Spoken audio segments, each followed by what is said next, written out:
టీవీకు స్వాగతం. ప్రకాశం జిల్లా బెస్తవారిపేట పట్టణంలో స్థానిక RCM church pastor K Prabhakar ఆధ్వర్యంలో గుడ్ ఫ్రైడే సందర్భంగా బెస్తవారిపేట బస్టాండ్ నుండి సిలువ మార్గం ర్యాలీ కార్యక్రమం నిర్వహించారు.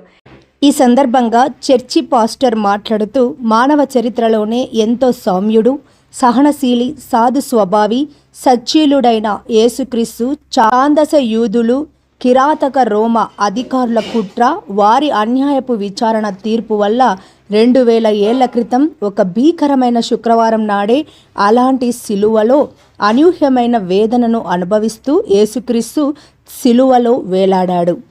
మానవాళికంతటికీ సర్వపాప పరిహారార్థమైన క్షమాపణను యేసుక్రీస్తులో అనుగ్రహించి ఆ శుక్రవారాన్నే ఈరోజు మంచి శుక్రవారమని ఆయన అన్నారు. ఈ కార్యక్రమంలో సంఘ పెద్దలు, సంఘస్థులు భారీగా పాల్గొన్నారు.